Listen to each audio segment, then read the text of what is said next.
Les amis, ça y est, c'est fait. Le Paris Saint-Germain est champion d'Europe pour la première fois de son histoire. Jamais j'aurais cru imaginer tourner cette vidéo dans laquelle je dirais que le PSG est champion d'Europe, mais c'est fait. Le PSG vient de remporter sa toute première Ligue des Champions et on va essayer d'analyser ce match entre le Paris Saint-Germain et l'Inter, même si encore une fois, il n'y a pas grand-chose à analyser tant la supériorité du PSG a été démontrée hier soir. On va revenir un peu sur les clés tactiques et sur l'aboutissement de ce projet de Luis Enrique. Alors maintenant, la question qui va se poser, c'est est-ce que c'est l'aboutissement d'un projet? Est-ce que c'est l'apogée de ce projet-là qui va évidemment arriver et déboucher sur d'autres choses encore plus positives? Ou est-ce qu'au final, on est arrivé à ce qui pouvait se faire de mieux et pourquoi pas essayer de passer la main pour Luis Enrique? On va voir un peu la suite pour ce Paris Saint-Germain-là. On va dans un premier temps analyser la partie, analyser le projet qu'a mené Luis Enrique, puis se concentrer sur la suite. Est-ce que Luis Enrique va passer la main? Est-ce qu'il va se focaliser sur la Coupe du Monde des clubs? Est-ce que l'objectif maintenant, c'est de faire le doublé? Parce qu'en voyant la finale hier et en arrivant au bout, bon, en tant que supporter de l'OM, j'ai pas trop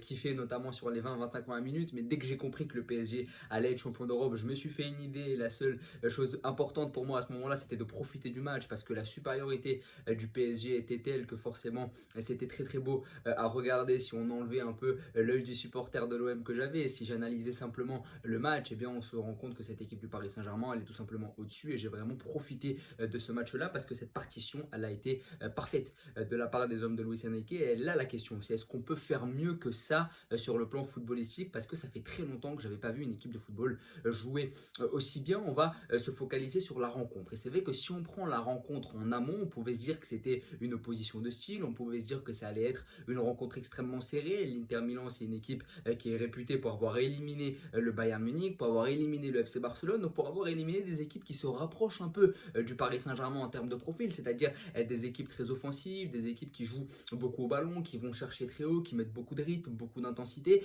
Et au final, on se disait que cette équipe de l'Inter, elle allait peut-être donner du fil à retordre au Paris Saint-Germain, notamment sur le vice, mais aussi sur les phases des temps forts et des temps faibles, parce qu'on a vu que cette équipe de l'Inter, elle savait parfaitement maximiser ses temps forts en quart de finale et en demi-finale et puis être très solide sur les temps faibles, même si cette solidité elle s'est un peu moins vue face au FC Barcelone où t'encaisses 6 buts en 2 matchs, mais globalement on louait cette solidité, cette rigueur et cette singularité du système de Simone Inzaghi où personne ne joue comme ça en Europe. Et cette équipe de l'Inter, elle est arrivée au bout avec ce style très caméléon, c'est-à-dire sur les phases défensives très solides sur le bloc bas avec ce 3-5-2 et puis sur les phases offensives, une capacité à faire monter Di Marco, à faire monter Denzel Dumfries, à faire monter aussi Bastoni sur les percées avec son pied gauche. Donc on a quand même une équipe qui était capable de se moduler avec 3 milieux de terrain qui ne regorgent pas d'un 6 de base. C'est vrai qu'il n'y a pas de numéro 6 de formation dans cet entrejeu de l'Inter Milan. Çalhanoğlu joue numéro 6 depuis quelques années, mais à la base c'est un numéro 10. Donc c'est vrai que tu as ces trois milieux qui sont dans l'entrejeu, qui sont capables de fournir beaucoup d'efforts sur les phases défensives, alors qu'à la base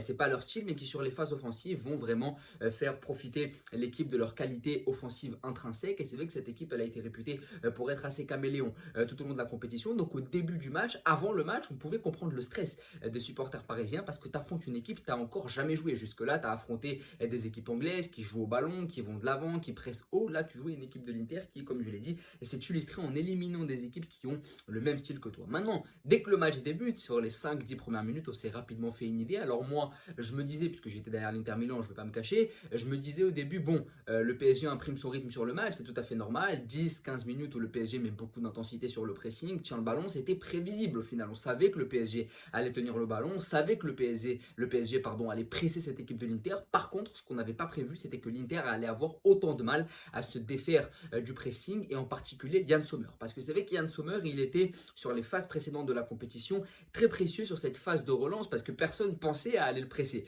au final. C'est vrai que les attaquants du Barça, les attaquants du Bayern, ils allaient beaucoup presser les défenseurs centraux de l'Inter Milan, mais moins Yann Sommer. Et quand j'ai vu Ousmane Dembélé commencer à presser Yann Sommer, je me suis dit que le Paris Saint-Germain prenait le match du bon fil, du bon bout. Et c'est là finalement d'aller déstabiliser Yann Sommer, c'est la chose la plus importante. Et d'ailleurs, si vous vous focalisez bien sur la conférence de presse de Luis Enrique à la fin de la rencontre, il revient vraiment sur ce pressing très important d'Ousmane Dembélé. Et au moment de dire que Dembélé mérite le ballon d'or, il ne parle pas de ses stats, il ne parle pas des buts importants qu'il a marqués, il ne parle pas du statut que Ousmane Dembélé a obtenu au fur et à mesure de la saison. Il parle du pressing qu'a effectué Ousmane Dembélé sur Yann Sommer. C'est pour vous dire à quel point ce pressing sur le gardien suisse était très important de la part des hommes de Luis Enrique et il était très important aux yeux du technicien espagnol parce que c'est la première chose qu'il a relevé au moment de parler de la performance d'Ousmane Dembélé en finale et au moment de venir faire la propagande de la publicité d'Ousmane Dembélé Ballon d'Or, c'est parler de ce pressing. On l'a vu partir comme un coureur d'athlétisme, hein, Ousmane Dembélé, sur les starting blocks à l'entrée de la surface,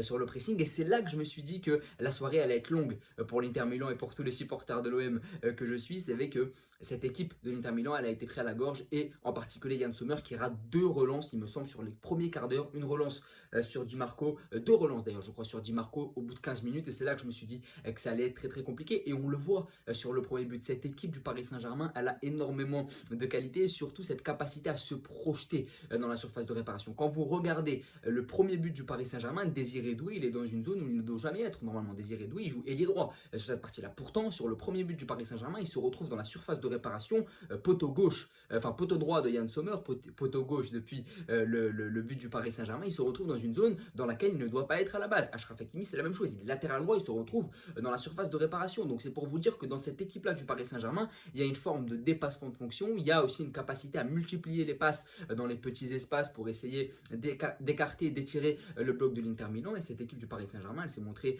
très efficace avec ce duo au milieu de terrain Vitinha-Joao Neves qui était très axial sur le début de la partie.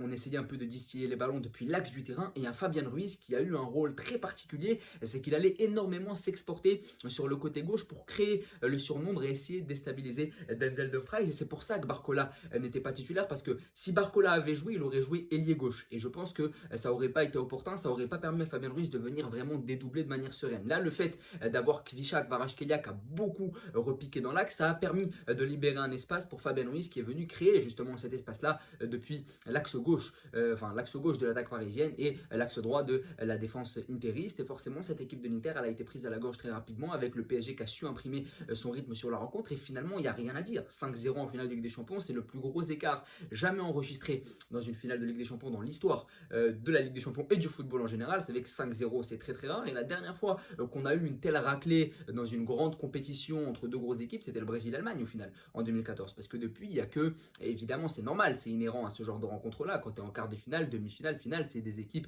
d'un très gros calibre, c'est des équipes qui se départagent sur des miettes au final, et c'est très rare d'avoir un tel écart parce qu'on est sur les meilleures équipes du monde. Là, on est vraiment sur les 2 meilleures équipes du monde cette saison, selon moi, et surtout dans un style très différent. C'est pour cette raison, pour moi, que cette finale-là, elle allait être très serrée, et pour moi, cette finale-là, elle était très belle, c'est que c'est la finale la plus serrée qu'on ait eue ces dernières années. Il y a peut-être la finale Liverpool-Real 2022 où là aussi tu te retrouvais un peu dans cette opposition de style, avec un Liverpool qui presse haut, qui met beaucoup d'intensité, un Real qui avait compté sur une forme d'irrationnel. Mais depuis 2022, rares sont les années où on avait eu une finale aussi serrée. 2023, City Inter, les dés étaient pipés. L'Inter était là parce que le tableau qu'ils avaient obtenu était peut-être un peu plus simple à aborder que celui de Manchester City, qui avait hérité du Bayern, qui avait hérité du Real.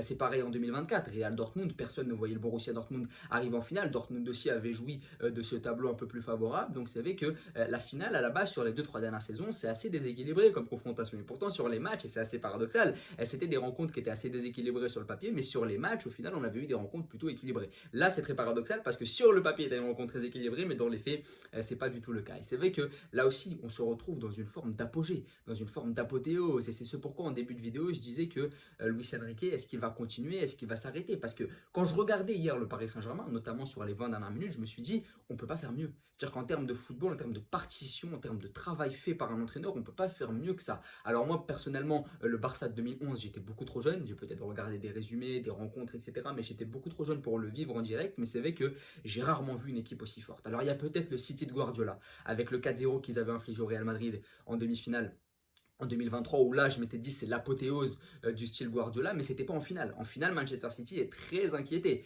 On s'en rappelle en 2023. Et c'est vrai que la partition, le classique entre guillemets de Pep Guardiola, il avait été livré en demi-finale face au Real avec ce fameux 4-0 en 2023. Sur la finale contre l'Inter, tu avais eu énormément de difficultés. Là, c'est la première fois quand je vois une équipe arriver en finale de Ligue des Champions et remporter la compétition que je vois une telle partition livrée par un 11 et même un collectif. Quand on voit que le jeune Seny Mayoulou rentre et marque, c'est déjà une ode à la formation parisienne, mais c'est surtout une ode au travail de Luis Enrique qui a su incorporer pas mal de jeunes, qui a su créer une forme de rotation.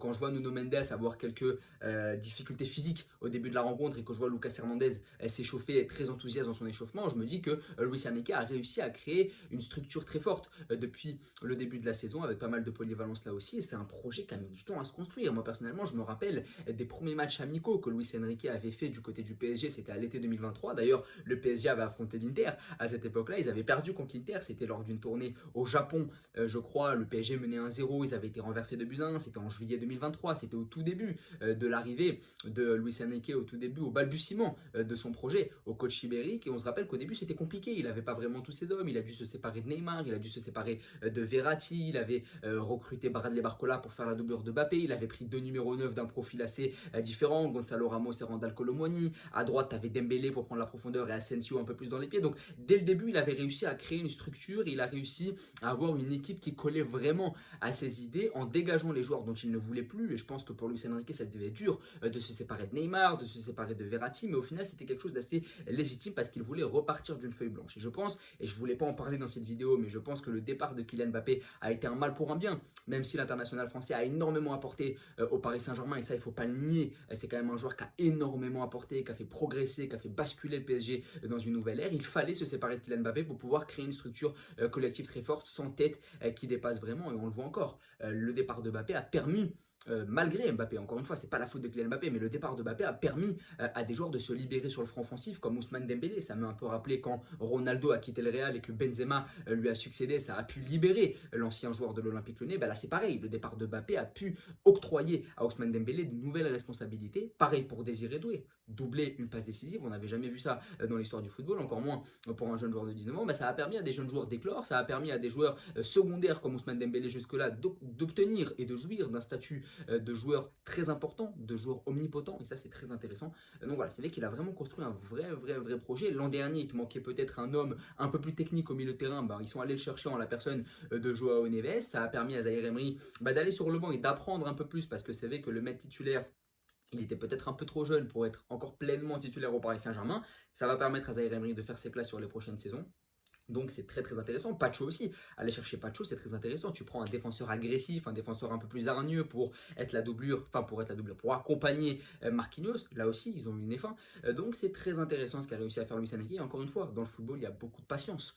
Aussi il y a beaucoup de travail surtout. C'est sur sa deuxième saison que Luis Enrique parvient à remporter la Ligue des Champions. Et ça c'est très intéressant. C'est l'aboutissement d'un projet, c'est l'apothéose de ce Paris Saint-Germain. Et maintenant la question qui va se poser, c'est est-ce qu'on peut faire mieux? Je pense que Luis Enrique va rester au Paris Saint-Germain pour essayer de faire un doublé. 25 ans de moyenne d'âge, le Paris Saint-Germain. Donc forcément, c'est une équipe très jeune qui va vouloir faire le doublé, parce qu'hier, ce qu'on a vu, on ne demande qu'à le revoir encore une fois, parce que cette équipe, elle est tellement forte qu'elle peut installer une forme, pas de dynastie, parce qu'à chaque fois qu'on a dit ça, ça s'est mal terminé, mais une forme de domination sur l'Europe, ou en tout cas essayer d'aller loin sur un maximum de grandes compétitions européennes, notamment la Ligue des Champions. En tout cas, n'hésitez pas à me dire ce que vous en avez pensé, à me parler de cette finale-là, à me dire ce que vous avez pensé de l'Inter, ce que vous pensez de Luis Enrique, de votre homme du match, à vous abonner, à liker et à partager. Merci beaucoup.